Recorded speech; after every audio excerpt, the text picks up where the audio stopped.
ఇంకొన్ని రోజులు ఆగితే ఏఐతో సినిమా పూర్తి చేసినా ఆశ్చర్యం లేదు. ప్రస్తుతం ట్రెండ్ చూస్తే అలానే కనిపిస్తోంది. ఇక విషయంలోకి వెళ్తే సందీప్ రెడ్డి వంగా దర్శకత్వంలో ప్రభాస్ చేయనున్న మూవీ స్పిరిట్. ఇందులో నిజాయితీ గల పోలీస్ ఆఫీసర్ రోల్లో ప్రభాస్ నటించబోతున్నారు. ఇప్పటికే సందీప్ రెడ్డి స్క్రిప్ట్ వర్క్ తో బిజీగా ఉన్నారు. ఈ ఏడాదే స్పిరిట్ సినిమా షూటింగ్ మొదలయ్యే అవకాశం కూడా ఉంది. తాజాగా స్పిరిట్ మీద చేసిన ఏఐ వీడియో చాలా ఫన్నీగా ఉంది. ఈ సినిమాలో అమెరికన్, కొరియన్ యాక్టర్ డాన్ లీని విలన్ గా తీసుకోవాలని ఫ్యాన్స్ ఎప్పటి నుంచో డిమాండ్ చేస్తున్నారు. అయితే తాజాగా వైరల్ అవుతున్న ఈ వీడియోలో డాన్ లీని విలన్ గా ఫ్యాన్స్ ఫిక్స్ చేసేశారు కూడా. అయితే వీడియోలో మొదటగా ప్రభాస్ కి సందీప్ రెడ్డి సీన్ వివరిస్తున్నట్లు చూపించారు. ఆ తర్వాత పోలీస్ లుక్ లో ప్రభాస్ ని చూపిస్తూ యాక్షన్ సీక్వెన్స్ ని కనిపించింది.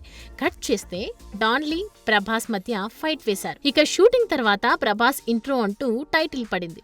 డాన్ లీకి ప్రభాస్ దగ్గరుండి మరీ ఫుడ్ పెడుతున్నట్లు, ఇక చాలు అని చెప్పినా కుదరదు తినాల్సిందే అంటూ ప్రభాస్ దగ్గరుండి మరీ డాన్ లీకి తినిపించినట్లు వీడియోలో ఫన్నీగా చూపించారు. ఎక్కువగా తినేయటంతో నాయక్ సినిమాలో బ్రహ్మానందాన్ని ఆస్పత్రికి తీసుకువెళ్లే సీన్ ని డాన్ లీకి పెట్టారు. దీంతో ఈ వీడియో చూసి నెటిజన్స్ తెగ నవ్వుకుంటున్నారు. ఇలా నెటిజన్ల స్పీడ్ చూస్తుంటే డైరెక్టర్స్ కన్నా ముందే తమ వర్షన్ ఇది అంటూ సినిమాలని ఏఐలో చేసేసి విడుదల చేసేలానే కనిపిస్తున్నారు.